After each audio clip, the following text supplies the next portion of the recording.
আসসালামু আলাইকুম ওয়া রাহমাতুল্লাহি ওয়া বারাকাতুহু। বিসমিল্লাহির রহমানির রহিম। আলহামদুলিল্লাহি রাব্বিল আলামিন ওয়াসসালাতু ওয়াসসালামু আলা সাইয়্যিদিল মুরসালিন নবিয়িনা মুহাম্মদ ওয়া আলা আলিহি ওয়া সাহবিহি আজমাইন, আম্মা বাদ। ফাকাদ ক্বালাল মুআল্লিফু হাফিজাহুল্লাহু তাআলা আহকামুস সালাতিল ঈদ। আল ঈদু লুগাতান ইসমুন লিমা ইয়াউদু ওয়া ইয়াতাকাররারু মাররাতান বাদা উখরা ওয়া সুম্মিয়া বিযালিকা লিআন্নাহু ইয়াউদ আও তাফাউলান আন ইয়াউদা সানিয়া ولأنه يعود بالفرح والسرور وصلاة العيدين عيد الفطر وعيد الأضحى مشروعة بالكتاب والسنة وإجماع المسلمين. وقد كان المشركون يتخذون أعيادا زمانية ومكانية فأبطلها الإسلام وعوض عنها عيد الفطر وعيد الأضحى شكرا لله تعالى على أداء هاتين العبادتين العظيمتين صوم رمضان وحج بيت الله الحرام. وقد صح عن النبي صلى الله عليه وسلم أنه لما قدم المدينة وكان لأهلها يومان يلعبون فيهما قال صلى الله عليه وسلم قد أبدلكم الله بهما خيرا منهما يوم النهر ويوم الفطر. رواه الإمام أحمد وأبو داود والنسائي وغيرهم من حديث أنس بن مالك رضي الله عنه. মহান আল্লাহর সমস্ত প্রশংসা যে আল্লাহ রাব্বুল আলামিন সালাতের বিধান শরীয়তে রেখেছেন, যার কিছু সালাত, কিছু নামাজ ফরজ, আর কিছু সালাত হচ্ছে সুন্নাত মুস্তাহাব, কিছু সালাত রয়েছে দৈনন্দিন প্রতিদিন 5 ওয়াক্ত সালাত ফরজ এবং তার সাথে সাথে সুন্নাতে রাতেবা, আর কিছু সালাত রয়েছে যেগুলি সাপ্তাহিক, কিছু সালাত রয়েছে যেগুলি বাৎসরিক। আমাদের আজকের নতুন একটি পর্ব ফিকহে শুরু হবে, সেটা হচ্ছে ঈদের সালাত, ঈদের নামাজ, ঈদুল ফিতর এবং ঈদুল আযহা। এর ওপর বিস্তারিত আলোচনা আছে, 3 সপ্তাহ লাগবে। আজকে প্রথম পর্ব। বলছেন লেখক আহকামুস সালাতিল ঈদ, ঈদের সালাতের বিধিবিধান, ঈদের সালাতের বিধিবিধান। প্রথম বিষয় যেটি, সেটি হচ্ছে যে ঈদ মানে কি, আর ঈদকে ঈদ কেন বলা হয়। শব্দটি আরবি শব্দ ঈদ, কিন্তু আমাদের ভাষায় এসে এমনভাবে ব্যবহার হয়েছে মনে হচ্ছে ঈদ মানে আমাদের বাংলা ভাষা, ব্যবহার করলে নিজের ভাষা হয়ে যায়, যদিও সেটা ধার করা অন্য কোনো শব্দ। ঈদের শাব্দিক অর্থ বলছেন আল ঈদ ও লোগাতান, ঈদ আবিধানিক অর্থে ঈদ আদা ইয়াউদ থেকে ফিরে আসা, ঈদ মানে হচ্ছে ফিরে আসা। বলছেন ইসমুন লিমা ইয়াউদু ওয়া ইয়াতাকাররারু মাররাতান বাদা উখরা। তো আদা ইয়াউদু মানে ফিরে আসা থেকে ঈদ শব্দটি, ঈদ মানে এমন একটি বিষয় যেটা ফিরে আসে বারবার করে, যেটা বারবার করে কি হয়, ফিরে আসে। এটা হচ্ছে শাব্দিক অর্থ, যা বারবার ফিরে আসে সেটাকে কি বলা হয়, ঈদ বলা হয়, শাব্দিক অর্থ। পারিভাষিক অর্থ মানে ইসলামের ভাষায় ঈদ। তো এই ঈদকে, ঈদুল ফিতর, ঈদুল আযহাকে, এটা হচ্ছে ইসলামিক ঈদ, আর অন ইসলামিক জাহিলি ঈদ রয়েছে। তো যে কোনো ঈদ হোক না কেন, ঈদ পর্ব বা উৎসব, বিভিন্ন নাম আমরা দিয়ে থাকি অন্য ভাষাতে।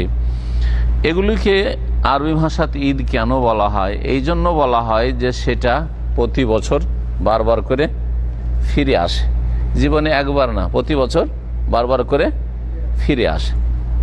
অসম্মিয়া বিযালিকা, আর ঈদকে ঈদ এই জন্যই বলা হয়, বা ঈদের নাম এই জন্য নামকরণ হয়েছে লিআন্নাহু ইয়াউদু। 1 নম্বর কারণ হচ্ছে যে ঈদটা ফিরে আসে, প্রতি বছর পহেলা শাওয়াল ঈদুল ফিতর ফিরে আসে, 10ই জিলহজ ঈদুল আযহা ফিরে আসে। এগুলো হচ্ছে ইসলামিক ঈদ। গায়র ইসলামী ঈদ, হিন্দুদের ঈদ রয়েছে, ওরা ঈদ না বলুক, ঈদ মানে বললাম যে ঈদ মানে পর্ব, ঈদ মানে উৎসব, বুঝা গেছে না? তো যে কোনো উৎসব ফিরে আসে। আও তাফাউলান আন ইয়াউদা সানিয়াতান, এই যে ফিরে আসার অর্থ রয়েছে শাব্দিক অর্থে। তো ঈদকে ঈদ এই জন্য বলা হয়, দ্বিতীয় কারণ যে এটা হচ্ছে নেক ফাল নেওয়া, মানে শুভ কামনা করা, যেটাকে বলা হয়। ফাল মানে হচ্ছে শুভ কামনা করা, ভালো কামনা করা, যে যেন এটা বারবার করে ফিরে আসে, এই সময়টা যেন বারবার করে কি হয়, ফিরে আসে। আর এই রহস্যের কারণে আমরা বাংলা ভাষাতে একটা বাক্য ব্যবহার করি, যখন আমরা কারোর সাথে সাক্ষাৎ করলাম আর তারপরে বিদায় নিই, তখন আমরা বলি না যে ভাই যাচ্ছি, এটা বলেন কি, কি বলেন? আচ্ছা ভাই আসি, আসি কেন বলছেন? আসছেন না যাচ্ছেন? এখন দুইজনে বিদায় হয়েছেন, ও এয়ারপোর্টের ভিতরে ঢুকলো, আপনি এদিকে ফিরে আসলেন, হয়েছে না, হয়েছে না? তো ভাই যাচ্ছি, আর আপনি ভাই গেলাম, তো না গেলাম বলছেন না যাচ্ছি বলছেন, কি বলছেন? আচ্ছা আসি তাহলে হলো, আপনি ভিতরে গেলেন, আমি আসি, আর ও বলছে ভাই আমি দেশে গেলাম, আসি, এত গেল না বলে শুধু আসি ভাই, তাই না? আসলে যাচ্ছেন কিন্তু বলছেন কি আসি। রহস্য কি? এটা হচ্ছে ওইটাকে ফাল বলা হয়, শুভ কামনা। যাচ্ছি শুনতে খারাপ লাগছে, মনে হচ্ছে যে এমন জুদা হইলাম যে আর জীবনেও দেখা হবে না, ঠিক না? গেলাম, আরে গেলাম আর দেখা হবে না, খারাপ লাগছে। কিন্তু ভাই আসি, তার মানে এখন যাচ্ছি ঠিক, যেটা দেখতে পাচ্ছেন, কিন্তু হ্যাঁ এরকম আসতেই থাকবো, দেখা হইতেই থাকবে, আপনি আসবেন আমি আসবো, দেখা হবে, বোঝা গেছে না? আবার কেউ কেউ বলেন ভাই দেখা হবে, বলছেন না, দেখা হবে বলছেন, যাচ্ছেন আর বলছেন দেখা হবে, আশা করছেন যে চলে যাচ্ছি, তার মানে না চিরকালের জন্য যাচ্ছি না, আবার দেখা হবে বা সাক্ষাৎ হবে। জি, এগুলোকে বলা হয় ফাল, বলা হয় নেক ফাল নেওয়া বা শুভ কামনা করা। তৃতীয় কারণ ঈদকে ঈদ বলার, ঈদের শাব্দিক অর্থে কি বললাম, ফিরে আসা, ফিরে আসা। তৃতীয় কারণ হচ্ছে যে ঈদ যখন আসে তো মানুষের আনন্দ ফিরে আসে, খুশি ফিরে আসে। সারা বছর এমনি চলছে চলছে, কিন্তু ঈদের সময় আবার ওই খুশি ফিরে এসছে। ঈদের দিনের খুশি, আনন্দ, আত্মীয় স্বজনদের সাথে দেখা, খাওয়া দাওয়া, হ্যাঁ আনন্দ ফুর্তি করা জায়েজ, আনন্দ ফুর্তি জায়েজ আছে, যতটা জায়েজ, না জায়েজগুলি হারাম, যেগুলো পাপের কাজ সেগুলি হারাম। তো বলছে ওয়ালি আন্নাহু ইয়াউদু বিল ফারাহে ওয়াস সুরুর, ঈদকে ঈদ এই জন্য বলা হয় যে ঈদ মানুষের আনন্দ এবং খুশি নিয়ে ফিরে আসে, আনন্দ এবং খুশি নিয়ে ফিরে আসে।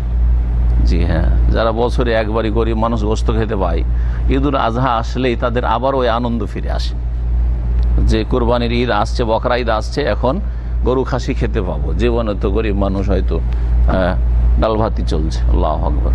বা এমনিও যারা পয়সা হলো তারাও ওই কোরবানির গোস্ত খাওয়া আর অন্য গোস্ত খাওয়ায় পার্থক্য আছে। জি হ্যাঁ। ওয়াসালাতুল ঈদাইনে ঈদুল ফিতর ওয়া ঈদুল আজহা মাশরুআতুন বিল কিতাব ওয়াস সুন্নাহ ওয়া ইজমাইল মুসলিমিন। দুই ঈদের সালাত, ঈদুল ফিতর এবং ঈদুল আজহা। কি বলবেন? ঈদুল ফিতর এবং ঈদুল আজহা বলবেন, ঈদুল জোহা নাই। বাংলা ক্যালেন্ডারগুলিতে ঈদুল জোহা লেখা থাকে, এটা ভুল, এই ভাষাটি ভুল। দোহা মানে চাষতের সময়, হ্যাঁ চাষতের সময়, পূর্বাহ্ন যেটা আপনার, মধ্যাহ্ন হচ্ছে দুপুর নুন, আর দুপুরের আগের যে সময়টা, এই সকাল থেকে শুরু করে দুপুরের মাঝামাঝি যে সময়টা, এটাকে কি বলা হয় আরবিতে? দোহা বলা হয়, পূর্বাহ্ন। তো এইটা দোহার সময়ের ঈদ নাই, সকাল 10টা ঈদ পড়া, সকাল 9টা ঈদ পড়া, এটা সুন্নাত নাই, যদিও জায়েজ আছে। সুন্নাত হচ্ছে সূর্য ওঠার 20 থেকে 25 মিনিট, আধা ঘন্টার মধ্যে ঈদটা পড়ে নেওয়া। যে সুন্নাহ মোতাবেক সৌদি আরবে ঈদ হয়, 20 মিনিট হয়ে গেলে ঈদের সালাত শুরু হয়ে গেল। তাহলে এই ঈদের নাম ঈদুল জোহা বলা ভাষাগত ভুল, কিন্তু ঈদুল আজহা ঠিক আছে। আজহা মানে আজহা ইউজি মানে জবাই করা, কোরবানি করা। উদহিয়াতুন মানে কোরবানি, আর আজহা মানে কোরবানি করা। হ্যাঁ, দাহা উদাহি মানে কোরবানি করা। তো এই ঈদকে ঈদুল আজহা কেন বলা হয়? যে এতে কি করা হয়? জবাই, হ্যাঁ পশু, গরু বা খাসি, দম্বা, ওঁট জবাইয়ের মাধ্যমে আল্লাহর নৈকট্য লাভ করা হয়। আর নৈকট্য লাভ করাকে কুরবান বলা হয়, কাররাবা ইউকাররাব, এই জন্য এটাকে আমরা কুরবানি বলি। এর মাধ্যমে আল্লাহর নৈকট্য লাভ করা হয়। তো ঈদুল ফিতর, ঈদুল আজহা কোরআন, সুন্নাহ এবং মুসলিম উম্মতের ইজমার দ্বারা শরীয়ত সম্মত বিধান, মানে শরীয়তের প্রমাণ রয়েছে, এর দলিল কোরআনে কারিমে রয়েছে, হাদিসে রয়েছে, এবং মুসলিম উম্মতের ইজমা ঐক্যমত রয়েছে যে এই দুই ঈদ হচ্ছে ইসলামের ঈদ। এই দুই ঈদ ইসলামে আছে, কেউ দ্বিমত করেনি যে দুই ঈদের জায়গায় এক ঈদ অথবা ঈদ নেই, এরকম নাই। মুশরিকরা বিভিন্ন রকমের উৎসব পালন করত, তাদের বিভিন্ন পরব বা পর্ব ছিল যেগুলি তাদের কাছে ঈদ ছিল। আরব মুশরিকরা ওগুলোকে ঈদ বলত। ভারত বাংলাদেশের মুশরিকরা ওগুলোকে কি বলে? বিভিন্ন উৎসব বলে।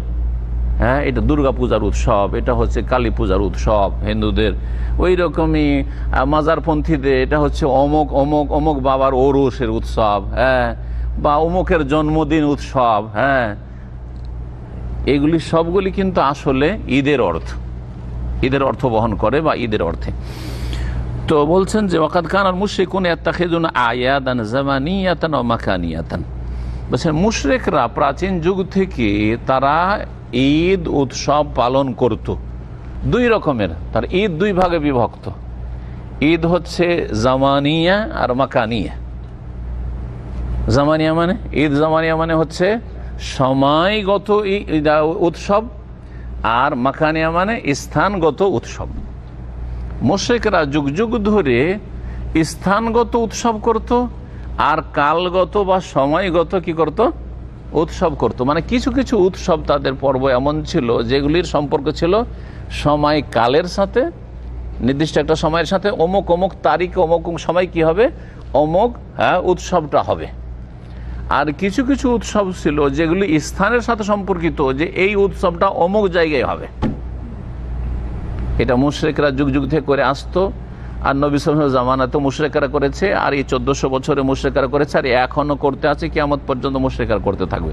তাহলে ঈদ হচ্ছে দুই রকমের, ঈদে জামানি, ঈদে মাকানি। কি বুঝলেন? সময়গত ঈদ আর স্থানগত ঈদ। সময়গত ঈদটা আমরা বুঝি, যেমন ঈদ উল ফিতর, এর সময় কোনটা? এর সম্পর্ক স্থানের সাথে না সময়ের সাথে? সময়ের সাথে। পহিলা শাওয়াল, এই যে পহিলা শাওয়াল সময়, কালের দিক থেকে পহিলা শাওয়াল হচ্ছে শাওয়াল মাসের প্রথম তারিখ হচ্ছে ঈদ উল ফিতর। ঈদ উল আজহার তারিখ 10ই জিলহজ। এগুলো হচ্ছে সময়গত ঈদ। কালগত ঈদ যেই উৎসবের সম্পর্ক কোনো স্থানের সাথে, যে এই উৎসবটা অমুক জায়গায় হবে, অন্য কোথাও হবে না। দেখেন, ঈদ যে কোনো ঈদগাহে হবে। ঈদের নামাজ, ঈদ উল আজহা, ঈদ উল ফিতর যে কোনো ঈদগাহে হবে। এটা যে আপনাকে এই ঈদগাহে পড়তে হবে, যেখানে আছেন ওখানে ঈদগাহ যেখানে আছে ওইটা দিয়ে পড়ে নিলেন, তাহলে এর সম্পর্ক স্থানের সাথে নেই। কিসের সাথে আছে? সময়ের সাথে। অন্য দিনে পড়লে হবে না। এই 2 দিন ছাড়া অন্য দিনে যদি ঈদ উল ফিতর, ঈদ উল আজহা পড়েন তো হবে না, ঠিক কিনা? কালগত যেগুলো ঈদ, এটা হলো কালগত ইসলামিক ঈদ। স্থানগত ঈদ হচ্ছে গায়র ইসলামী মুশরিকরা যেগুলি পালন করত, সেগুলো হচ্ছে বিভিন্ন স্থানে তারা মেলা পালন করত। কি করত? মেলা করত। এগুলো হচ্ছে স্থানগত উৎসব। যেমন জাহেলি যুগে ওকাজের মেলা ছিল, যেটা তায়েফের কাছাকাছি ওকাজের মেলা, সুক ওকাজ। তারপরে মেনাতে যখন তাদের এই হজের মৌসুম শেষ হয়ে যেত, তখন তারা ওখানে কি করত? সুকুল আরব, এখন একটা রোডের নাম আছে সুকুল আরব, ওখানে মেলা করতো তারা। ধুমধাম নাচ গান ইত্যাদি করত, কবিতার আবৃত্তি আর বংশীয় মর্যাদার সব আলোচনা ইত্যাদি করত। এইরকমই মেলাগুলো জুলমাজাজের মেলা ছিল। মেলা কিন্তু খাস স্থানের সাথে সম্পর্কিত। এই মেলা যেই জায়গায় লাগে ওই জায়গায়, অন্য জায়গায় মেলা হবে না, ঠিক কিনা? হিন্দুদের মেলা নেই, আছে না? অমুক জায়গায় মেলা লাগে, অমুক জায়গায় মেলা লাগে না, ওই জায়গার সাথে সম্পর্কিত। হিন্দুদের অনেক মেলার কথা ছোটকালে দেখতাম, শুনতাম। জি, আপনারা জানবেন হয়তো এক এক এলাকায় হিন্দুদের এক এক মেলা হয়তো আছে, যে অমুক জায়গায় অমুক মেলা লাগে। আচ্ছা, যারা কবর মাজারপন্থী তাদের মেলা, স্থানগত মেলা আছে। মেলা মানে ও মেলা শব্দ ব্যবহার করতে হবে জরুরি না। হিন্দুরা মেলা ব্যবহার করে আর মুসলিমরা হয়তো ওরস ব্যবহার করে। শব্দের পার্থক্য, কাজ কিন্তু একটাই। যেমন শাহজালাল উরুস কোথায় লাগবে? শাহজালালের মাজারের এই লাগবে, অন্য জায়গায় হবে? ওটা মেলা, উৎসব। হিন্দুরা যদি এটা ধর্মকর্ম করতো ওর নাম মেলা বলতো, মুসলিমরা ওইটাকে আরবি ফার্সি দিয়ে বলে ওরস। জি হ্যাঁ, বোঝা গেছে কিনা? জি হ্যাঁ, 8 রশির ওরস, হ্যাঁ জি, মাইজ ভান্ডারে ওরস, ওই জায়গাতে, যেই জায়গাতে ওদের ওরস, এগুলো হচ্ছে তাদের মেলা। এগুলো মুশরিকদের যুগ যুগ ধরে চলে আসতো মেলাগুলি। এগুলি হচ্ছে গায়ের ইসলামী উৎসব। এগুলি কিন্তু উৎসব, এতে যেমন তেমন মানুষ ধুমধাম করে না, আর যেমন তেমন খরচ করে না, ঠিক কিনা, আর যেমন তেমন আনন্দ অনুভব করে, উল্লাস করে না। যারা যে ধর্ম পালন করে তাতে তাদের আনন্দ রয়েছে, উৎসব রয়েছে। ঈদ উল ফিতর, ঈদ উল আজহাতে এত খরচ করে না যত খরচ ওরসে করে। বোঝা গেছে না? যেমন হিন্দুরা মেলাতে যত খরচ করে অন্য সময় করে না, ঠিক ওই রকমই প্রত্যেক জাতির কিছু কিছু এইরকম মেলা নাম দেন, আর ওরস নাম দেন, আর অন্য কোনো নাম দেন। সামনে আসছে এছাড়া কিছু নতুন নতুন উৎসব শুরু হয়েছে, যেগুলোকে ঈদ শব্দ তো বলে না, কিন্তু সেগুলো ঈদ, আর সেগুলো হচ্ছে অনইসলামিক ঈদ। আর সবগুলি অনইসলামিক, মেলাগুলো অনইসলামিক ঈদ, ওরসটাও অনইসলামিক, ইসলাম বিরোধী ঈদ। দুই ঈদ ছাড়া কোনো তৃতীয় ঈদ নেই, স্থানের দিক থেকে নেই, কালের দিক থেকে। স্থানের দিকে যদি উৎসব বলেন তো আরাফার উৎসব আছে, সমস্ত হাজির আরাফাতে হাজির হয়েছে, ঠিক আছে। সমস্ত হাজি সাহেবরা এখন 10 তারিখে এসে আপনার পাথর মারছে, আর তারপরে মাথা মুন্ডন করছে, হজ সম্পাদন করছে। এগুলো বলতে পারেন স্থানের দিক থেকে, যে এটা মেনাতে হবে, অন্য জায়গায় হবে না, আরাফাটা আরাফার স্থানে হবে, অন্য কোথাও হবে না, বলতে পারেন। এই ক্ষেত্রে বলতে পারেন। বাকিগুলো সব হচ্ছে অনইসলামিক। এইরকমই কোনো দিন পালন করা, সপ্তাহ পালন করা, যেমন লেখক উল্লেখ করেছেন, এগুলোকে অনেকে মনে করে যে এগুলো আমরা দুনিয়াদারি করছি, এগুলো পার্থিব বিষয়, এগুলোর সাথে ধর্মের কি সম্পর্ক, শুধু এগুলো জায়েজ না জায়েজ কি আছে, সব জায়েজ। দিবস পালন করা, দিবস বুঝেন না, অমুক দিবস চলছে, এখন মা দিবস চলছে, আজকে মা দিবস, আজকে হচ্ছে কি শিশু দিবস, ভালোবাসা দিবস, বৈশাখী দিবস, বা কি বলছে পহেলা বৈশাখ, এগুলি সব কিন্তু উৎসব। পহেলা বৈশাখে ইলিশ আর পন্তাতে যত খরচ হয়, ঈদের ভিতরেও খরচ হয় না অনেকের। ঈদ এগুলো আসলে এগুলো জায়েজ নয়, মনে রাখবেন। এগুলো হচ্ছে জাহিলিয়াতের ঈদ। মুশরিকরা যেমন বিভিন্ন ঈদগুলি পালন করতো, সেগুলিরই অংশ বিশেষ এগুলো। বলছেন লেখক যে মুশরিকরা প্রাচীন যুগ থেকে ইয়াত্তাখিজুন আয়াদান, তারা ঈদ বা উৎসব করত, জামানিয়াতান ও মাকানিয়াতান, কালগত এবং স্থানগত। ফাআবতালাহ আল ইসলাম, এগুলো ইসলাম স্বীকৃতি দিয়েছে না বাতিল ঘোষণা করেছে? বলছে ইসলাম বাতিল ঘোষণা করেছে। ইসলাম বলেছে দুটো ঈদ ছাড়া তৃতীয় ঈদ নেই। ও আউয়াজা আনহা ঈদ আল ফিতর ওয়া ঈদ আল আজহা, এর বিনিময়ে দুটো ঈদ দিয়েছেন আল্লাহ রাব্বুল আলামিন ইসলামে, সেটা হচ্ছে ঈদ উল ফিতর। ঈদ উল ফিতর কেন বলা হয়? ফিতর মানে রোজা সমাপ্ত করা, রোজা শেষ করা, ইফতার করা। এই জন্য সন্ধ্যাবেলা যখন রোজা আমরা শেষ করছি তখন কি বলি? ইফতার করলাম, ফিতর, আফতার তু আল্লাহ বালাকা সুমতু আল্লাহ রিজকে আফতার তু, বা ইফতার করলাম বলছি না। তো প্রতিদিনের রোজা ইফতার করি সন্ধ্যাবেলা সূর্য ডুবলে, ওটাকে ইফতার বলা হয়। আর গোটা মাসের রোজা শেষ করে এখন দিনে খাবো দাবো পহিলা সওয়াল থেকে, ওই জন্য পহিলা সওয়ালের ঈদটা হচ্ছে ঈদ উল ফিতর। এই 30 দিন 29 দিন দিনে মোটেই খাইনি মুসলিম হিসাবে, এখন পহিলা সওয়ালে প্রথম দিনে খাওয়া দাওয়া শুরু করব, সেই জন্য এই ঈদের নাম হচ্ছে ঈদ উল ফিতর। এবার বুঝেছেন ঈদ উল ফিতরকে ঈদ উল ফিতর কেন বলে? আর আগে বলে ঈদ উল আজহা, ঈদ উল আজহা কেন বলে এটা বলে দিচ্ছি। আজহা মানে কোরবানি, আর এই দিনে কোরবানি করা হয়, সেজন্য এই দুটো ঈদ আল্লাহ রাব্বুল কেন দিয়েছেন, এর হিকমত কি, রহস্য কি? বলছেন শুকরান লিল্লাহি তাআলা, আল্লাহর শুকরিয়া আদায় করার জন্য। ঈদ মানে পাপ করা নয়, ঈদ মানে অবৈধ আনন্দ নয়, হারাম বিনোদন নয়। ঈদ মানে হচ্ছে আল্লাহর শুকরিয়া জ্ঞাপন করা, যে আল্লাহ তুমি আমাকে 30টা সিয়াম রোজা রাখার তৌফিক দিলে, গোটা মাস রোজা রাখার, আলহামদুলিল্লাহ শুকরানায় আমি কি করছি, এই 2 রাকাত সালাত আদায় করে তোমার শুকরিয়া জ্ঞাপন করছি, তাকবীর পাঠ করে তোমার গুণগান করছি যে তুমি আমাকে 1 মাস রোজা রাখার তৌফিক দিয়েছো। এইরকমই ঈদ উল আজহার সময় আল্লাহ হাজি সাহেবদের, আমাদের মুসলিম উম্মাতের হাজি সাহেবদেরকে হজ করার তৌফিক দিলে, আর আমাদেরকে তুমি আরাফার দিন দিলে, যেই দিনে আমরা সিয়াম পালন করলাম গত 1 বছর, আর আগামী 1 বছর 2 বছর গুনাহ মাফ, আর এই দিনে আমাদেরকে কুরবানি করার সুযোগ দিলে, এই খুশিতে আমরা ঈদ করছি, শুকরিয়া আদায় করছি, এটাও শুকরানা। জি, তো বলছেন শুকরান লিল্লাহি, তাহলে এই দুটো ঈদ হচ্ছে তাহলে আল্লাহর কি শুকরিয়া আদায় করা। সুতরাং যেসব ফাসিক মুসলিমরা ঈদের দিনে পাপ করি, তারা হচ্ছে পাপিষ্ট, তারা ফাসিক, তারা পাপিষ্ট। ঈদের দিনগুলি নাজায়েজ বিনোদনের জন্য নয়। যেমন ঈদের দিনে সবচাইতে বেশি সিনেমা হলে ভিড়ভাড় দেখা যায়।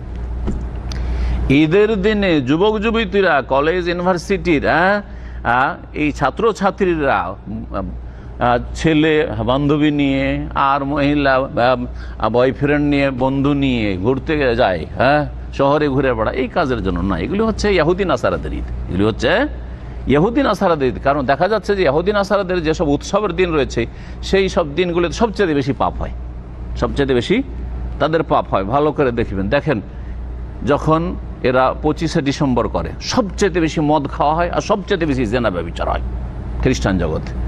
যখন আবার নববর্ষ শুরু হয়, 1 জানুয়ারি, ওই রাত 12টা যখন হয়ে আসে, ডিসেম্বর শেষ হচ্ছে 31শে ডিসেম্বর, আর কি হচ্ছে, নতুন বছর শুরু হচ্ছে, তখন সবচেয়ে বেশি পাপ হয় কাফেরদের জগতে। কিন্তু মুসলিমরা কি কাফেরদের অনুসারী না কোরআন সুন্নাহর অনুসারী, নবী মুহাম্মদ সাল্লাল্লাহু আলাইহি ওয়াসাল্লামের অনুসারী? এটি চিন্তার বিষয়। সুতরাং আপনি কেমন মুসলিম চিন্তা করুন। জি, শুকরিয়া হচ্ছে কিসের? আলা আদাই হাতাইনিল ইবাদাতাইনিল আজিমাতাইন, এই মহান দুই ইবাদত আদায় করার যে আল্লাহ তৌফিক দিলেন, এর ওপর শুকরানা যেন। ঈদুল ফিতর, ঈদুল আজহা কি? একটা হচ্ছে সম রমজান, রমজান মাসের সিয়াম পালন করলাম, সুতরাং ঈদ করে আমরা আল্লাহ শুকরিয়া আদায় করছি। ও হাজ্জ বাইতুল্লাহিল হারাম, আর বাইতুল্লাহিল হারাম আল্লাহর ঘরের যে হজ হাজি সাহেবরা করলেন, আমাদের মুসলিম হাজি সাহেবরা, সুতরাং তার শুকরিয়া আদায় করছি। তার সাথে সাথে কোরবানির আল্লাহ সুযোগ দিলেন, তারপরে আপনার আরাফার সিয়াম পালনের সুযোগ দিলেন, সেটাও বলা যেতে পারে। দুটো ঈদ ছাড়া তৃতীয় ঈদ ইসলামে জায়েজ নয়। এটা এই কথা বললে হবে না এটা পার্থিব বিষয়, আমি করলাম তো কি হলো, চলবে না। এর দলিল শোনেন, বলছেন ওয়াকাত সাহান নবী সাল্লাল্লাহু আলাইহি ওয়াসাল্লাম, নবী সাল্লাল্লাহু আলাইহি ওয়াসাল্লাম থেকে সহিহ সূত্রে বর্ণিত, আন্নাহু লাম্মা কাদামাল মদিনা, নবী সাল্লাল্লাহু আলাইহি ওয়াসাল্লাম যখন মদিনায় আসলেন, ওয়া কানা লি আহলিহা ইয়াওমান ইয়ালআবুনা ফীহি, মদিনায় এসে দেখলেন যে মদিনাবাসীরা 2টা দিন বছরে খেলাধুলা করত, ওই দুটো দিন তার উৎসবের দিন ছিল, তাদের কি ছিল? উৎসব আনন্দের দিন ছিল, পরব। কালা সাল্লাল্লাহু আলাইহি ওয়াসাল্লাম, নবী সাল্লাল্লাহু আলাইহি ওয়াসাল্লাম স্বীকৃতি দিলেন না যে ঠিক আছে ওই দুটাও থাক, আর ইসলামের ঈদুল ফিতর, ঈদুল আজহা ওই দুটাও করো, এই কথা বললেন না। বললেন না, এই দুটো ইসলামের দুটো থাকবে আর বাকি থাকবে না। বললেন কাদ আবদালাকুমুল্লাহু বিহিমা খায়রাম মিনহুমা, আল্লাহ রাব্বুল আলামিন তোমাদের যে এই 2 দিনে খেলাধুলা বিনোদন করো, এর উত্তম বিনিময় দান করেছেন, উত্তম বিকল্প দান করেছেন। খায়রাম মিনহুমা মানে উত্তম বিকল্প আল্লাহ দান করেছেন। কি? ইয়ামুন নাহার, একটা হচ্ছে কোরবানির দিন, আর একটা হচ্ছে ইয়ামুল ফিতর আর ঈদুল ফিতরের দিন। এই 2 দিন পেয়ে গেছো, সুতরাং ওই অন্য যে 2 দিন তোমরা খেলাধুলা করতে জাহিলিয়াতের যুগে, সেটা কি করো? বাদ দাও, বর্জন করো। হাদিস ইমাম আহমদ বর্ণনা করেছেন, আবু দাউদ, নাসাই অন্যান্যরা বর্ণনা করেছেন, আনাস বিন মালিক রাদিয়াল্লাহু তাআলা আনহু থেকে বর্ণিত। ফালা তাজুজু জিয়াদাতু আলা হাযাইনিল ঈদাইনি, সুতরাং এই 2 ঈদের বেশি অতিরিক্ত কোনো ঈদ উৎসব করা জায়েজ নয়। ঈদ উৎসবটা এমন একটা জিনিস যেটা একাকী করা হয় না, অনেক লোক নিয়ে করা হয় সাধারণত, আর না হইলে কমপক্ষে আপনার ফ্যামিলি মেম্বার যত আছে, আপনার আত্মীয় স্বজন আছে, ওরা শরিক করেন। যেমন ম্যারেজ ডে, বিবাহ দিবস, এটা একটা উৎসব, ঈদ, বেদাতি ঈদ।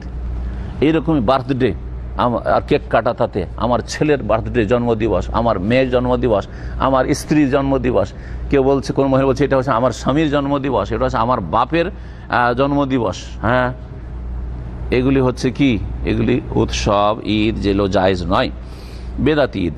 বলছেন যে অন্য কোনো ঈদ জায়েজ নয় অতিরিক্ত এই 2 ঈদের ওপর, বে এহদাসে আয়াদিন ওখরা, অন্য ঈদ আবিষ্কার করে, অন্য ঈদ আবিষ্কার করলেন যুগে যুগে, আর এই 2 ঈদের ওপর অতিরিক্ত ঈদ বা উৎসব করলেন জায়েজ নয়। যেমন আয়াদিল মাওয়ালিদ, জন্মদিবস পালন করা, সে জন্মদিবস যে কারো হোক না কেন, আপনার বাপ মায়ের হোক, অথবা নেতা নেত্রীর বাপ মায়ের হোক, অথবা আপনার জাতির কোনো ভাষাবিদের হোক, যে এটা কাজী নজরুলের জন্মদিবস, এটা হচ্ছে রবীন্দ্রনাথ ঠাকুরের জন্মদিবস, কথা বোঝা গেছে, অথবা এমন কি এটা হচ্ছে আবু হানিফা, শাফি, মালিক, আহমদের জন্মদিবস, এটা হচ্ছে আবু বকর, উমর, উসমান, আলীর 4 খলিফার জন্মদিবস, অথবা এটা সাইয়্যিদুল মুরসালিন মুহাম্মদ সাল্লাল্লাহু আলাইহি ওয়াসাল্লামের জন্মদিবস। নবী সাল্লাল্লাহু আলাইহি জন্মদিবসই হচ্ছে মিলাদুন নবী, নবীর জন্মবার্ষিকী, জন্মদিবস।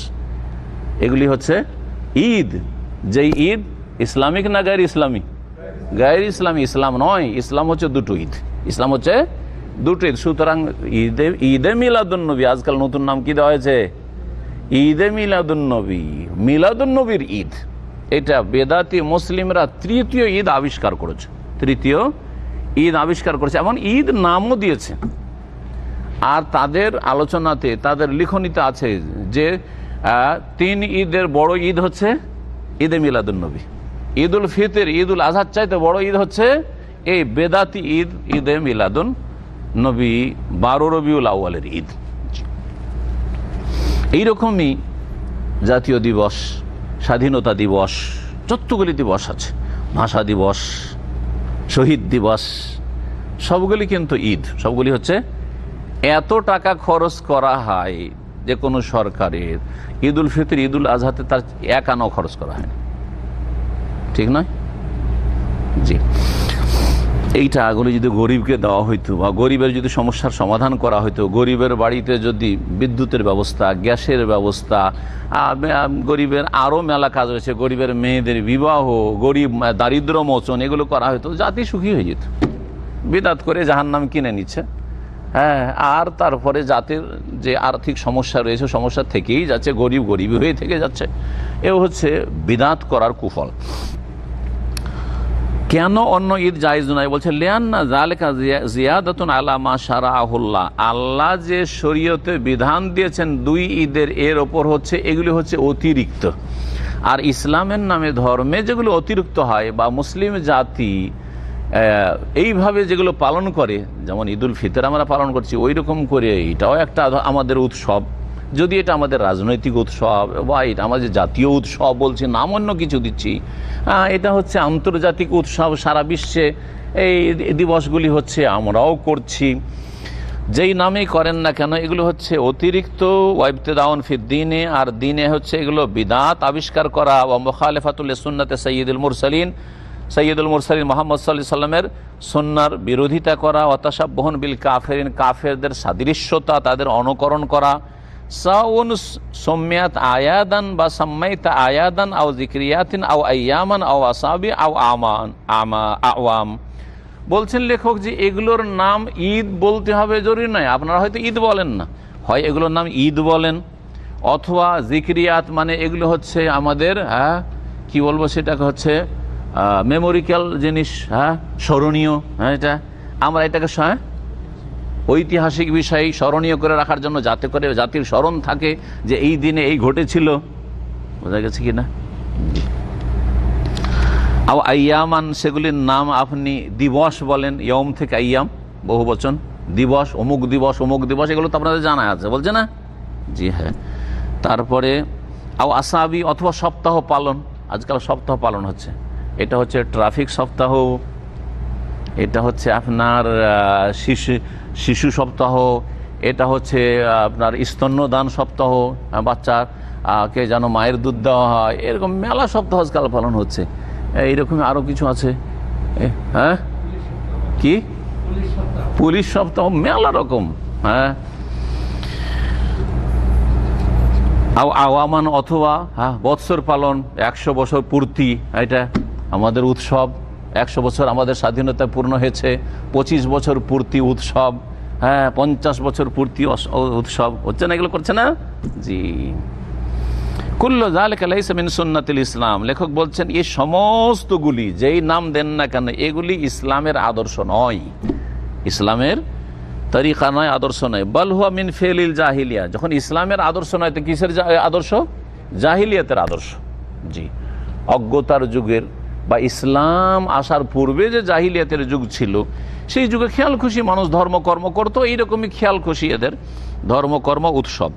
ওয়া তাকলিদুল লিল উমামিল কাফিরা মিনাদ দুয়ালিল গারবিয়্যা ওয়া গায়রিহা, আর এগুলি হচ্ছে কাফের জাতির অন্ধ অনুকরণ, যেমন পাশ্চাত্য সভ্যতার অনুকরণ। এটা কোত্থেকে শুরু হলো? বলছে ওই ব্রিটিশরা শুরু করেছে। এটা কোত্থেকে শুরু হলো? বলছে আমেরিকানরা শুরু করেছে। বোঝা গেছে না? এটা কোত্থেকে শুরু হইলো? বলছে যে এটা ওই রাশিয়ানরা শুরু করেছে। হ্যাঁ, কোনোটা কার্ল মার্কস থেকে নিল, কোনোটা আপনার আব্রাহাম লিঙ্কন থেকে নিল, কোনোটা আর কারো কাছ থেকে নিল। জি হ্যাঁ। ওয়াকাদ ক্বালা সাল্লাল্লাহু আলাইহি ওয়াসাল্লাম, নবী সাল্লাল্লাহু আলাইহি ওয়াসাল্লাম বলেছেন, মান তাশাব্বাহা বিকওমিন ফাহুয়া মিনহুম, যেই ব্যক্তি কোন জাতির সাদৃশ্যতা অবলম্বন করবে। আপনি কোন জাতির অনুকরণ করলেন, ফলো করলেন যে এই জাতি এই কাজগুলি করছে, আমরাও করি, তাহলে ফাহুয়া মিনহুম, তাদের দলে শামিল হবে, তাদের দলে শামিল হবে। যেমন নতুন বছরে প্রথমে ইহুদি খ্রিস্টানরা শুরু করেছে, হ্যাঁ, হ্যাপি নিউ ইয়ার, ঠিক কিনা, হ্যাপি নিউ ইয়ার। এখন মুসলিমরা হ্যাপি নিউ ইয়ার, জি হ্যাঁ, ফাহুয়া মিনহুম, তাদের দলে শামিল হবে। নববর্ষের স্বাগতম, আপনাকে নববর্ষের অভিনন্দন হিন্দুরা যদি শুরু করে থাকে, হ্যাঁ, বৈশাখী মেলা অথবা বৈশাখী যে বলছে কি বলছে এইসব উৎসব, আর আপনিও করছেন ওই রকম, তাহলে আপনি তাদের দলে শামিল। রাহুল ইমাম আহমদ বর্ণনা করেছেন এই হাদিস, আবু দাউদ বর্ণনা করেছেন। ওয়াকালা সাল্লাল্লাহু আলাইহি ওয়াসাল্লাম, আরো বলেছেন, ইন্না আহসানাল হাদিসি কিতাবুল্লাহ, সবচাইতে উত্তম বাণী হচ্ছে আল্লাহর কিতাব কোরআনে কারীমের বাণী। ওয়া খায়রুল হাদি হাদি মুহাম্মাদিন সাল্লাল্লাহু আলাইহি ওয়াসাল্লাম, আর সবচাইতে উত্তম আদর্শ হচ্ছে মুহাম্মদ সাল্লাল্লাহু আলাইহি ওয়াসাল্লামের আদর্শ। ওয়া শাররুল উমুরি মুহদাসাতুহা, আর সবচাইতে নিকৃষ্ট বিষয় হচ্ছে ধর্মের নামে নতুন নতুন কাজ, ধর্মের ক্ষেত্রে নতুন নতুন কাজ। ওয়াকুল্লু বিদআতিন দালালা, আর প্রত্যেক বিদআত হচ্ছে ভ্রষ্টতা, গোমরাহি। ওয়াকুল্লু দালালাতিন ফিন্নার, আর প্রত্যেক গোমরাহি হচ্ছে জাহান্নামে যাওয়ার কারণ, যেমন নাসাইর হাদিসে রয়েছে। এখন ঈদ সংক্রান্ত মাসআলা বলতে গিয়ে বলছেন যে ঈদের সালাতের দলিল কোরআনে কারিমে কোথায় আছে বা হাদিসে? বলছেন দলিল কোরআনে কারিমে আছে। আর দলিল আলা মাশরুইয়াতি সালাতুল ঈদ, ঈদের সালাত যে শরীয়তে এর বিধান রয়েছে, এর দলিল কওলুহু তাআলা, মহান আল্লাহর বাণী। ঈদুল আজহার ক্ষেত্রে প্রথম দলিল পেশ করেছে, ফাসাল্লি লিরাব্বিকা ওয়ানহার, হে নবী বা হে মুসলিম, তুমি তোমার রবের উদ্দেশ্যে সালাত আদায় করো, অনহার এবং জবাই করো। তাই একটি আয়াতে দুটো হুকুম, একটা হচ্ছে সালাত আদায় করো আর জবাই করো। তাহলে কোন এমন একটা দিন আছে যেই দিন সালাত আদায় করি আর জবাই করি শরীয়ত হিসাবে? সেটা হচ্ছে ঈদুল আজহার দিন, সকালবেলা ঈদুল আজহা পড়ে আসলাম, ঈদ পড়ে আসলাম, আর তারপরে জবাই করলাম। এই আয়াতের এটা হচ্ছে একটা তাফসির। এই তাফসির যদি করেন তাহলে কোরআনে কারিমে দলিল রয়েছে ঈদুল আজহার, সূরা কাউসারের আয়াত নম্বর 2, ছোট্ট সূরা, সবার মুখস্থ আছে এই সূরায়। আর এই আয়াতের আর একটা তাফসির আছে যেটা ব্যাপক অর্থপূর্ণ, সেটা হচ্ছে যে হে মুসলিম, তুমি যেমন সালাত আদায় করবে, নামাজ পড়বে কার জন্য? রবের জন্য। নামাজ কিন্তু কেউ দুর্গার জন্য, দরগার জন্য পড়ে না। এই 2 রাকাত নামাজ আমি খাজা বাবার জন্য পড়লাম, এই 2 রাকাত নামাজ আমি শাহজালালের জন্য পড়লাম, করে না। ওখানে মাজারে গিয়ে শিরকারীরা সিজদা করে, কিন্তু নামাজটা কার জন্য পড়ে? জোহরের নামাজ কার জন্য পড়লেন? আল্লাহর জন্য। কেউ কিন্তু শিরকারীরাও নামাজটা কার জন্য পড়ে? আল্লাহর জন্য পড়ে। ফসলের যেমন আল্লাহ বলছেন, যেমন নামাজটা কার জন্য পড়ছো?